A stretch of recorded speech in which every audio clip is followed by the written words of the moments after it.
Hello students, in this audio presentation I will discuss the short question answers from Discovering Tut. Please listen to this audio presentation carefully. My first question is, who was Tut? What new name did he take on and why? Very important question. Answer goes like this: Tut or Tutankhamun was the last heir, or you can say descendant or ruler, of a powerful family that had ruled the Egyptian empire for centuries. His life and death both are wrapped in mystery. He was coronated at a very young age, you know about it, dear students, and he died under mysterious circumstances. So, overall, uh, if we see his reign as a ruler or as a pharaoh in Egypt, we can come to the conclusion that his life and death both are in mystery.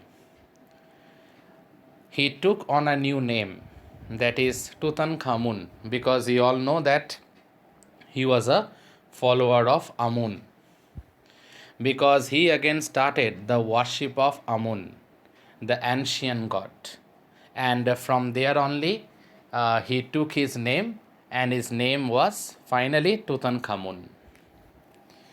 I'm moving on to my second question. When did Tut die? Where was he laid to rest? When was his mummy discovered?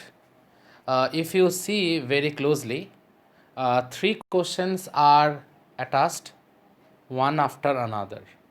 So let us come to the answer.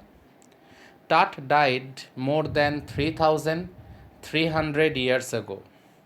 He was a young ruler who was perhaps done to death only after 9 years of reign. He was a young ruler, he was coronated at a very young age, and he died young also. He was laid to rest 26 feet below in a tomb in the Valley of the Kings in Thebes.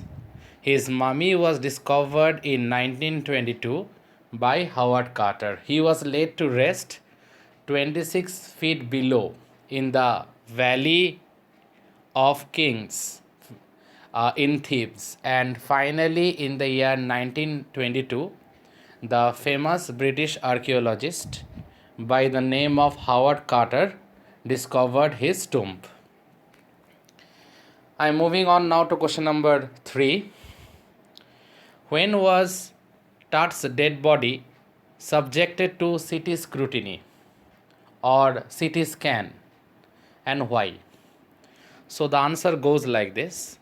Tut's dead body was buried 26 feet down. We all know that he was buried 26 feet underground in the desert along with golden treasures, and he was the last of his dynasty.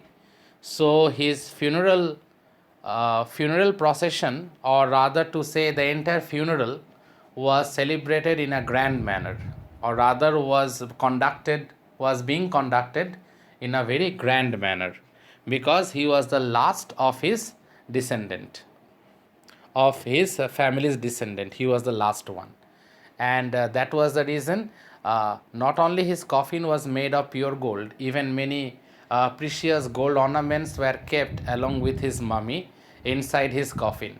Along with that, three other nested coffins were also being prepared. The mummy was discovered and freed from the hardened resins in 1922. We know that it was Howard Carter who discovered the mummy in 1922 and freed the mummy from the ritual resins. And for that reason, he had to chisel up the mummy also. Since the king had died young and unexpectedly, his body was subjected to X rays and CT scan in 2005 to ascertain the cause of his death. Now, to ascertain or to investigate more regarding the main cause of his death, in the year 2005, X rays and CT scan were done, so that finally we can get some more results related with his mysterious life and equally mysterious death. Dear students, now I am moving on to question number 4. Who were called pharaohs? Where were they laid to rest? How many of their embalmed dead bodies have been counted so far? Uh, Here also 3 questions are there, and all are being punched into one single answer. So let me come to that. The rulers of Egypt in ancient times were called pharaohs. Actually, pharaoh means kings, you know by this time. After their death, they were buried deep down into the earth along with treasures in the valley of the departed kings, or valley of the kings, or valley of the departed kings. So their dead body, that is, their dead body was mummified along with the precious treasures. And then they were finally buried deep down into the earth. The Egyptian Mummy Project has recorded almost 600 so far, and the counting is still going on. It is also written in your text that 600 mummies have been discovered, and the counting of the mummy is still going on. I am moving on to question number 5 now. What has been the role of Howard Carter in the discovery of Tut? What main role did he play?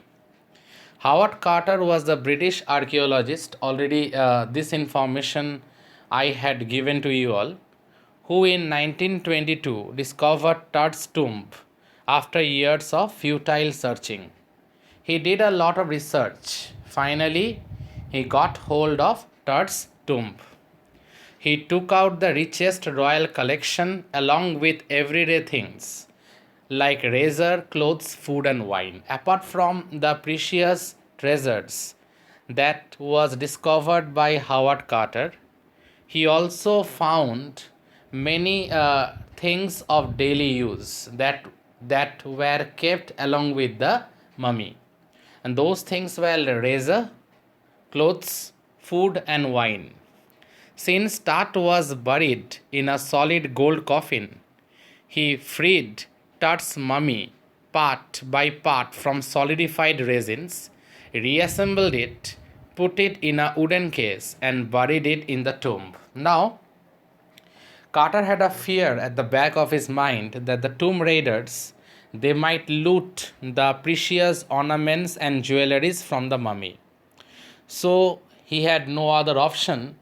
So he instructed his men to chisel part by part the mummy so that the precious ornaments can be stored separately.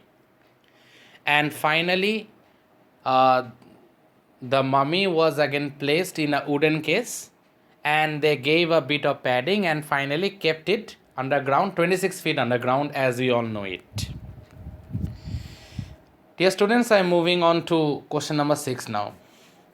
What things formed a part of the funerary treasure recovered from Tut's tomb? What things actually were found? Tut's treasure included necklaces and bracelets, rings, sandals, the inner coffin, and mask.